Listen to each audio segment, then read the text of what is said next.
విజయవాడలో అర్బన్ జిల్లా టీడీపీ ప్రతిష్టాత్మకంగా చేపట్టిన పాదయాత్ర విజయవంతమైంది. అధికార పార్టీకి చెందిన మాజీ మంత్రి దేవినేని నెహ్రూ ఇంటి ముందు నుంచే టీడీపీ నేతలు పాదయాత్రకు శ్రీకారం చుట్టారు. దీంతో గుణదలతో కలకలం రేపింది. 10 ఏళ్ల పాటు ఇక్కడ టీడీపీ జెండా పట్టుకునేందుకు కూడా ఎవరూ సాహసించని నేపథ్యంలో ఏకంగా వేలాది మంది కార్యకర్తలతో ప్రదర్శనగా పాదయాత్ర చేయడం విశేషం. గుణదల సెంటర్లోని పరిస్థితిని మా విజయవాడ ప్రతినిధి సుబ్బారావు అందిస్తారు. విజయవాడ నగర రాజకీయాల్లో అనూహ్యమైనటువంటి మార్పులు చోటు చేసుకుంటా ఉన్నాయి. గుణదల ప్రాంతంలో అంటే దాదాపుగా గుణదల ప్రాంతం గత 10 ఏళ్లుగా తెలుగుదేశం పార్టీకి ఎటువంటి స్థానం కూడా లేకున్నటువంటి ప్రాంతంగా కనిపిస్తోంది. తెలుగుదేశం పార్టీ జెండా ఎగరేసిన కూడా ఇప్పుడు కార్యక్రమాలు చూపించలేదు.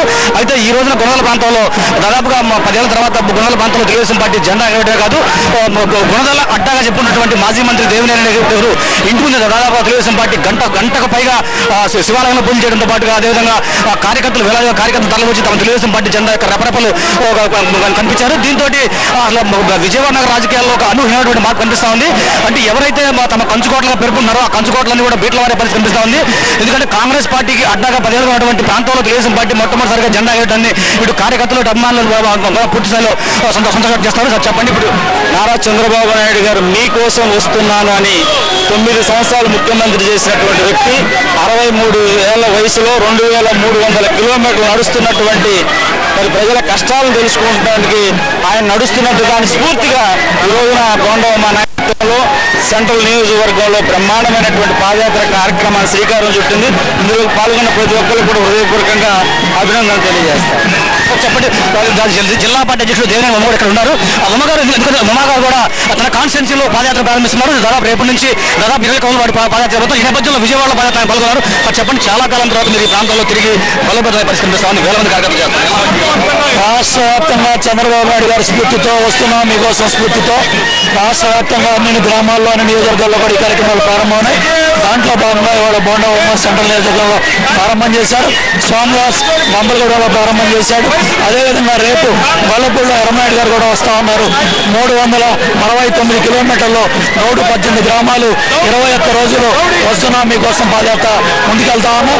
అన్ని నియోజకవర్గాల్లో కూడా ఈ పాదయాత్రనే అడ్డుకునే శక్తి ఎవరికి లేదు. బ్రహ్మాండంగా ముందుకెళ్తాం. తెలుగుదేశం పార్టీ పాదయాత్ర ద్వారా బలోపేతం అవుతుందని చెప్పేసి నాయకులు భావిస్తున్నారు. విజయవాడ నగరంలో పాదయాత్ర బొండాలమ్మ ఉన్నారు. చెప్పండి, ఈ పాదయాత్ర ద్వారా ఆల్రెడీ బలపడిపోయాము. ఎందుకంటే ఇవాళ ఈ పాదయాత్ర చేపట్టి 3 గంటలు కావస్తా ఉంది. ఇప్పటికే ప్రజల నుంచి విపరీతమైన స్పందన లభిస్తూ ఉంది. ఈ ఆదరణ చూస్తే రాబోయే ఏ ఎన్నికలైనా సరే, స్థానిక సంస్థలు కానీ, ఎమ్మెల్యే కానీ, ఎంపీ కానీ, ఏ ఎన్నికలైనా సరే తెలుగుదేశం పార్టీ అద్వితీయమైన మెజార్టీతో గెలిచే అవకాశాలు ఉన్నాయి. విజయవాడ నగరాన్ని గత 8 సంవత్సరాలుగా ఈ అధికార కాంగ్రెస్ పార్టీ పూర్తిగా విస్మరించి ఏ అభివృద్ధికి లేని నగరంగా విజయవాడ నగరాన్ని మిగల్చడం వల్ల ఇవాళ పాదయాత్ర చేపట్టడం జరిగింది. ఈ సెంట్రల్ నియోజకవర్గంలో ఇంటింటికి తెలుగుదేశం కార్యక్రమాన్ని చేపడతాం. ప్రతి ఇంటికి వెళ్తాం. 2,25,000 మంది ఓటర్లని ప్రత్యక్షంగా కలుసుకుంటాం. వాళ్ళ సమస్యల మీద అధికారులకి, మంత్రులకి, ముఖ్యమంత్రికి దృష్టికి తీసుకెళ్తాం. సమస్యల పరిష్కారానికి కృషి చేయడమే లక్ష్యంగా తెలుగుదేశం పార్టీ పనిచేస్తుంది. ప్రజాస్వామ్య వ్యవస్థలో ప్రతి ఒక్కరు కూడా అందరికీ హక్కులు ఉంటాయి. కానీ కొన్ని ప్రాంతాల్లో కొన్ని ప్రత్యేకమైనటువంటి విధిగా పరిచయపడుతున్నాయి. ఈ నేపథ్యంలో గుణదల ప్రాంతాన్ని పూర్తిగా ఒక వర్గానికి ఒక నాయకుడిగా పరిగణించినట్టుగా ఇంతకాలం భావిస్తుంది. ఈ నేపథ్యంలో టీడీపీ చాలా స్పష్టంగా ఇక్కడ పాదయాత్ర జరుగుతుంది. దీన్ని ఏ విధంగా భావిస్తారు? మన ప్రజాస్వామ్య దేశం అండి. ఏ రాజకీయ పార్టీకైనా కూడా వాళ్ళ సిద్ధాంతాలని, వాళ్ళ ఆశయాలని ప్రజల్లో తీసుకువెళ్లేందుకు, ప్రజా సమస్యల మీద పోరాడేందుకు పూర్తి స్వేచ్ఛ ఉంది. మేము కూడా తెలుగుదేశం పార్టీ తరఫున ఈ రాష్ట్రాన్ని 17 సంవత్సరాలు పరిపాలించిన పార్టీగా మేము కూడా ప్రజా సమస్యలు తెలుసుకోవడానికి, ఇబ్బందులు తెలుసుకోవడానికి మా రాష్ట్ర పార్టీ అధ్యక్షుడు చంద్రబాబు నాయుడు గారు చేపట్టినటువంటి మీకోసం యాత్రకు మద్దతుగా, అదేవిధంగా ఆ యాత్ర స్ఫూర్తితో విజయవాడ నగర తెలుగుదేశం పార్టీ నాయకులందరం కూడా పాదయాత్ర చేపట్టడం జరిగింది. విజయవాడ నగరంలో అత్యంత ప్రజాస్వామ్యయుతంగా మేము తెలుగుదేశం పార్టీ తరఫున పాదయాత్ర చేపడతాం. ప్రజల ఇబ్బందులు తెలుసుకుంటాం. ప్రజల ఇబ్బందులు పరిష్కరించడానికి మేము శాయశక్తుల మీరు ఈ పాదయాత్ర ప్రకటించినప్పటి నుంచి కూడా దాదాపు ఇక్కడ మీ పాదయాత్ర అడ్డుకునేందుకు కూడా ఈ మాజీ మంత్రి దేవినేని రాత్రి గొడవైంది. ఈ నేపథ్యంలో మీరు ఏదైనటువంటి ఇటువంటి పార్టీకి చప్పుళ్ళకి తెలుగుదేశం పార్టీ కానీ, తెలుగుదేశం పార్టీ కార్యకర్తలు కానీ, నాయకులు కానీ భయపడరు. ఎన్నికలైన తర్వాత 2009 సాధారణ ఎన్నికలైన తర్వాత కూడా ఇదే విధంగా 2 సార్లు ఇవన్నీ జరిగింది.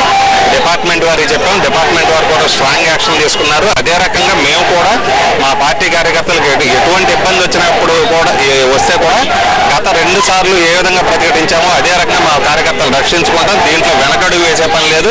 ఈ తాటాకి చప్పుళ్ళు బెదిరే ప్రసక్తి లేదు. గత 10 ఏళ్లుగా ఈ ప్రాంతంలో మీ పార్టీ కానీ, మీ పార్టీ కార్యకర్తలు కానీ ఉత్సాహంగా పరిస్థితి లేదు. ఇప్పుడైతే స్పష్టంగా కనిపిస్తా ఉంది. వేలాది మంది తరలి వచ్చారు. ఈ ఉత్సాహాన్ని మీరు ముందు కంటిన్యూ చేసే పరిస్థితి ఉంది. ఈ డివిజన్లో నాకు పార్లమెంట్ ఎన్నికల్లో మెజారిటీ వచ్చింది. నాకు మెజారిటీ వచ్చిందనే దాన్ని మనసులో పెట్టుకుని ఆ దుగ్ధతో ఇక్కడ మా కార్యకర్తలు వేధిస్తూ ఉన్నారు. మేము రక్షణగా నిలబడతాం కూడా. భవిష్యత్తులో ఎట్టి పరిస్థితుల్లో తెలుగుదేశం పార్టీ జెండాని ఇక్కడ ఎగరేస్తాం. గుణదల ప్రాంతంలో ఖచ్చితంగా తెలుగుదేశం పార్టీ అదేవిధంగా జెండాలు పూర్తి ఎగరేసే విధంగా నాయకులు చర్యలు చేపడతా ఉన్నారు. ఎందుకంటే ఈ ప్రాంతంలో ప్రజాస్వామ్యంగా పార్లమెంట్ ఎన్నికల్లో తెలుగుదేశం పార్టీకి ఒక స్పష్టమైనటువంటి మెజారిటీ వచ్చింది. మెజారిటీ వచ్చిన నేపథ్యంలో కార్యకర్తలు కూడా చాలా బలంగా ఉన్నారు. బలమైన కార్యకర్తలకు ఆత్మస్థైర్యం ఇస్తూ ఈ ప్రాంతంలో తెలుగుదేశం పార్టీని మరింత బలపతం చేస్తామని చెప్పేసి నాయకులు చెప్తా ఉన్నారు. ఇది ఇక్కడ పరిస్థితి.